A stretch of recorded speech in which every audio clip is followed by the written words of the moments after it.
एक शिक्षक पूरे दिन बोर्ड पर चौक घिसता है, चौक घिसते के समय उसकी आंखों में चौक गिर जाती है, लेकिन फिर भी साफ करके फिर से चालू हो जाता है। इसलिए बच्चों का जोश कम ना हो, बच्चों का जोश बढ़ा रहे। लास्ट बेंच तक बच्चों को देखना उसकी जिम्मेदारी है, बोर्ड पर लिखना भी उसकी जिम्मेदारी है, क्लास में होमवर्क चेक करना भी उसकी जिम्मेदारी है, कॉपी चेक करना भी उसकी जिम्मेदारी है, टेस्ट लेना भी उसकी जिम्मेदारी है, टेस्ट की कॉपी चेक करना भी उसकी जिम्मेदारी है, और वार्षिक रिजल्ट बनाना भी उसकी जिम्मेदारी है, अटेंडेंस रजिस्टर मेंटेन करना उसकी जिम्मेदारी है। इन सभी जिम्मेदारियों के बावजूद भी वो अपने शिक्षक की जो उसकी जिम्मेदारी है तो कभी भूलता नहीं। नमस्कार दोस्तों, मैं अंकित कुमार झा स्वागत करता हूं आपका पीजी एकेडमी में। दोस्तों, वीडियो स्टार्ट करने से पहले मेरी आपसे रिक्वेस्ट है कि इस वीडियो को इतना फैलाइए कि सरकार की थोड़ी सी आंखें खुल जाएं हमारे प्रति मतलब आप समझ गए होंगे मैं किसकी बात कर रहा हूँ। मैं एक प्राइवेट शिक्षक हूँ और ऐसे कई प्राइवेट शिक्षक जो प्राइवेट स्कूलों में अपनी सेवा दे रहे हैं उनकी बात कर रहा हूँ। उनकी जो व्यथा है, उनकी जो पीड़ा है, उसको मेरी कोशिश है कि सरकार के कानों तक पहुंच जाए। सभी के लिए योजनाएं बन गई हैं, सभी लोगों के लिए योजनाएं बन रही हैं और इम्प्लीमेंट भी हो रही हैं, लेकिन प्राइवेट स्कूल के टीचरों के लिए कोई योजना नहीं आई है। ऐसा क्यों? क्या प्राइवेट स्कूल के टीचर ने प्राइवेट स्कूल में पढ़ाने का जो निर्णय लिया है वो क्या उसका निर्णय गलत है? अगर गलत है तो ऐसा फिर किसी को करना नहीं चाहिए। कोई प्राइवेट टीचर नहीं बनेगा, और अगर कोई प्राइवेट टीचर नहीं बनेगा तो दोस्तों ये बताइए, ये प्राइवेट स्कूल जो इस भारत में हमारे देश में चल रहे हैं, लगभग 10 लाख प्राइवेट स्कूल हैं, और इन 10 लाख प्राइवेट स्कूलों में कम से कम 1 करोड़ प्राइवेट शिक्षक पढ़ा रहे हैं, और इन 1 करोड़ प्राइवेट शिक्षकों पर 5 करोड़ व्यक्ति अपनी जीवन यापन के लिए निर्भर है। यानी कि वो 1 करोड़ प्राइवेट शिक्षक 5 करोड़ लोगों का भरण पोषण कर रहे हैं, उनकी जिम्मेदारियां उठा रहे हैं। प्राइवेट शिक्षक होना एक गुनाह है आजकल। क्यों? क्योंकि गुनहगार है, वो बच्चों का गुनहगार है। कैसे? अगर वो सही से नहीं पढ़ाता है तो टीचर ने नहीं पढ़ाया, अगर वो थोड़ा ज्यादा पढ़ा देता है तो इतना ज्यादा क्यों पढ़ा रहे हो आप? बच्चों पर मानसिक दबाव डाल रहे हो, मानव अधिकार आड़े आ जाता है। और अगर मेरा कहने का मतलब ये नहीं कि बहुत ज्यादा केवल पढ़ाई, वो व्यवहारिक ज्ञान से भी पढ़ाए तो भी प्रेशर है। अगर गलती से इसी बीच, इतने काम के बीच, उसने किसी बच्चे को डांट दिया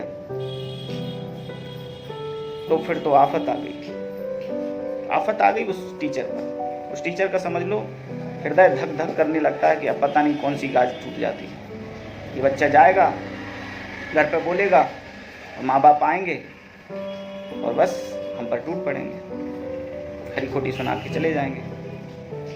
और हमें सुनना भी पड़ता है प्राइवेट शिक्षकों को। क्यों? क्योंकि हमें सिखाया गया है हमें अपनी मर्यादा में रहना है।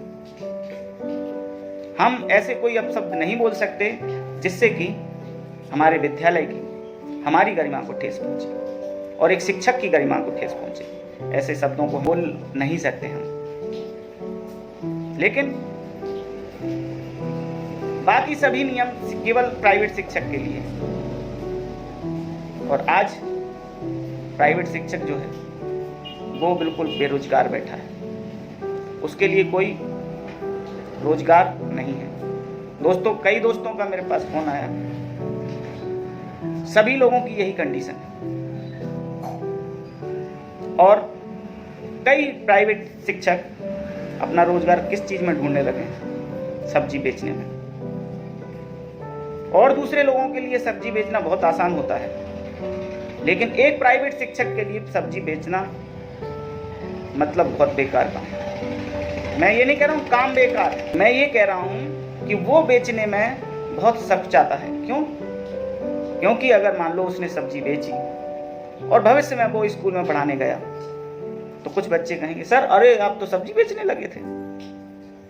सर ऐसी हालत हुई, उसे अपने स्वाभिमान को भी बचाना पड़ता है दोस्तों, तो मजबूरन उसे ऐसे काम करना पड़ रहे हैं।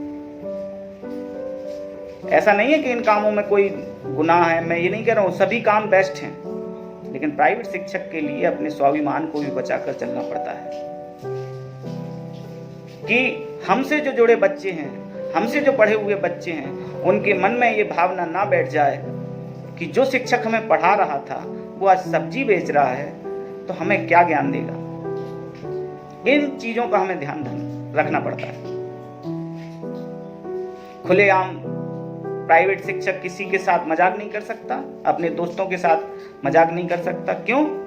क्योंकि उसे अपने गरिमा में रहना है, उसे अपने स्वाभिमान को बचाकर चलना है। खड़े होकर बाहर आइसक्रीम नहीं खा सकता किसी के साथ। क्यों? क्योंकि उसे अपने स्वाभिमान को बचाकर चलना है। इतने सभी त्याग करने के बावजूद आज उस प्राइवेट शिक्षक की हमारे यहाँ क्या हालत है। और खासकर एमपी बोर्ड में शिक्षकों की कितनी वेतन होगी? ज़्यादा से ज़्यादा 10,000।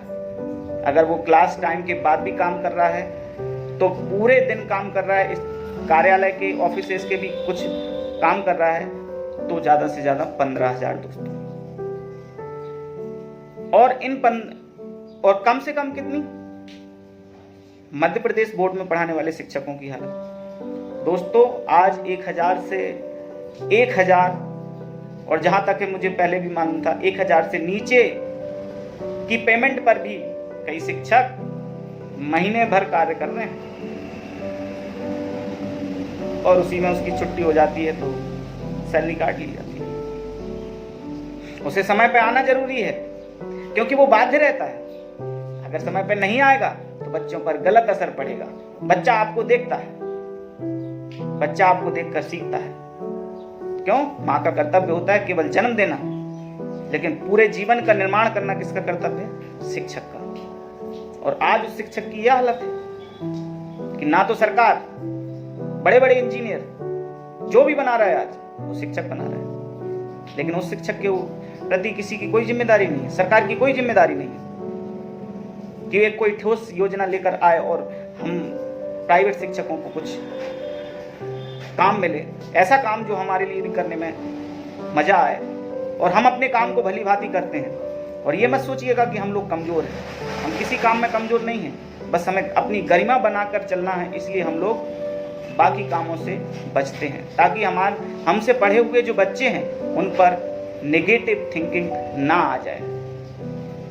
हमें जो पढ़ाने वाला, किस तरीके से नेगेटिव थिंकिंग, कि हमें जो पढ़ाने वाला शिक्षक था, जिसके पास इतना ज्ञान था, वो आज ये हालत में है तो हम पढ़ के क्या कर लेंगे, क्योंकि हमारे सर के पास भी नॉलेज थी। दोस्तों, एक शिक्षक पूरे दिन बोर्ड पर चौक घिसता है, चौक घिसते के समय उसकी आंखों में चौक गिर जाती है, लेकिन फिर भी साफ करके फिर से चालू हो जाता है। किस लिए? बच्चों का जोश कम ना हो, बच्चों का जोश बढ़ा रहे। लास्ट बेंच तक बच्चों को देखना उसकी जिम्मेदारी है, बोर्ड पर लिखना भी उसकी जिम्मेदारी है, क्लास में होमवर्क चेक करना भी उसकी जिम्मेदारी है, कॉपी चेक करना भी उसकी जिम्मेदारी है, टेस्ट लेना भी उसकी जिम्मेदारी है, टेस्ट की कॉपी चेक करना भी उसकी जिम्मेदारी है, और वार्षिक रिजल्ट बनाना भी उसकी जिम्मेदारी है, अटेंडेंस रजिस्टर मेंटेन करना उसकी जिम्मेदारी है। इन सभी जिम्मेदारियों के बावजूद भी वो अपने शिक्षक की जो उसकी जिम्मेदारी है उसको कभी भूलता नहीं है। और आज उनके साथ ये व्यवहार, गुनाह कर दिया उसने शिक्षक का रास्ता चुनकर। आज मैं एक बताता हूं आपको खबर, इस लॉकडाउन में जो है, ये जो महामारी फैली है, वैश्विक महामारी, इस दौरान खंडवा जिले के रामनगर निवासी जिनका नाम है रूपेश दुबे, इनकी उम्र है 34 वर्ष। अभी कुछ दिनों पहले मैंने पेपर में देखा, इन्होंने दोस्तों आर्थिक तंगी के चलते आत्महत्या कर ली। 3 महीने से इनकी कोचिंग बंद थी, कोचिंग का किराया भी। जा रहा था। सरकार ने कह दिया कि किराया माफ होगा, कहाँ माफ हुआ? आप फिर बाद में कहती हैं आपस में सामंजस्य करके काम चला लीजिए।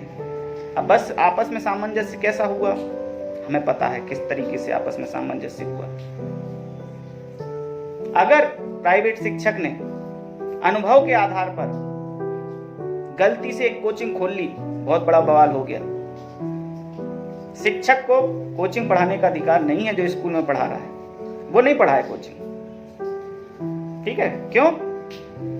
बच्चों को अलग अलग टीचर से पढ़ना चाहिए, मानता हूं मैं, लेकिन एक क्लास में 75% बच्चे ऐसे होते हैं जो उसी शिक्षक से पढ़ना चाहते हैं जो कि क्लास में पढ़ा रहा है, और मेरा मानना भी है कि उसको उसी से पढ़ना चाहिए। अगर उसने गलती से कोचिंग में उस बच्चे से बोल दिया बेटा मैं कोचिंग पढ़ा रहा हूं, अगर आपको पढ़ना है तो आ जाइए, तो गजब हो गया। आपने ऐसा कैसे बोल दिया? आप अपनी कोचिंग का प्रचार कर रहे हैं स्कूल में, ये बातें सुनने को मिलती हैं। बेचारा आशा रहित होकर स्कूल में कहना वो छोड़ देता है। अब इसके साथ ही अपना काम कंटिन्यू रखता है, पढ़ाता रहता है, स्कूल में भी बराबर पढ़ा रहा है, कोचिंग में भी पढ़ा रहा है, लेकिन फिर भी उसके बाद कहने को क्या मिलता है? अगर किसी बच्चे का रिजल्ट बिगड़ जाता है तो कहने जिम्मेदारी किसकी? प्राइवेट शिक्षक की, ठीक है? यानी कि प्राइवेट शिक्षक होना एक गुनाह, और हम लोगों ने ये गुनाह कर चुके हैं, और हमें इस गुनाह जो प्राइवेट शिक्षक के गुनाह का जो है उसका हम भरपूर आनंद ले रहे हैं। लेकिन इस स्थिति में दोस्तों हमारा सब्र भी इम्तिहान दे रहा है। सभी आज पूरे देश में जितने भी प्राइवेट शिक्षक हैं उनकी हालत बहुत बेकार है, बहुत बेकार हो चुकी है। आज जो बड़े लोग हैं, जो इंडस्ट्रियल, जिनकी इंडस्ट्री चल रही है, या जो थोड़ी दुकान बड़ी है, जिनके बच्चे उसी प्राइवेट शिक्षक के पास पढ़ रहे हैं, दोस्तों उनकी शॉप, उनकी दुकान का इतना बिल आता है, इतने एक प्राइवेट शिक्षक की क्या होती है पेमेंट। तो सोचिए दोस्तों, आपने परिवार का भरण पोषण वो कैसे करता होगा? अरे वोट बैंक समझ के ही आप कर दीजिए, प्राइवेट शिक्षक को एक वोट बैंक समझ लीजिए। अगर आपके लिए उनके दिल में कोई इज्जत नहीं है तो एक प्राइवेट शिक्षक की एक वोट बैंक समझ के अपना एक कोई सी योजना ला दीजिए ताकि इनको फायदा हो, ये अपना जीवन यापन कर सकें। प्राइवेट शिक्षक की ये स्थिति है कि ना तो वो किसी को जाहिर कर सकता है और ना ही बता सकता है। तो मेरी आप दोस्तों से, सभी से रिक्वेस्ट है कि इस वीडियो को इतना फैलाइए कि सरकार के कान खुल जाएं और वो भी हमारे लिए कुछ योजना लेकर आएं।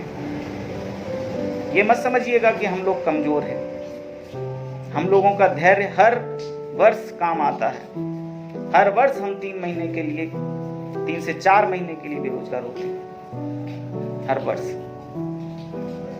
और ये भी पता नहीं रहता कि हमने शायद कोई चूक हो गई हो और कोई हमसे बेस्ट अगर थोड़ा सा मिल जाता है कम पेमेंट में तो उसको ना रख लिया जाए और हमें ना निकाल दिया जाए। अगले साल हमारा क्या होना है ये हमें नहीं पता रहता। तो इसलिए हमारे धैर्य का इम्तिहान मत लीजिए, बहुत धैर्यवान हैं हम लोग, लेकिन आर्थिक तंगी की वजह से हमारा धैर्य टूटने जा रहा है। दोस्तों मेरी रिक्वेस्ट है कि इसको बहुत ज़्यादा से ज़्यादा फैलाइए और सरकार तक इसका असर पहुंच जाए और वो कुछ ना कुछ हमारे लिए करें। अगर वीडियो अच्छा लगा हो तो ज़रूर शेयर कीजिएगा। धन्यवाद दोस्तों।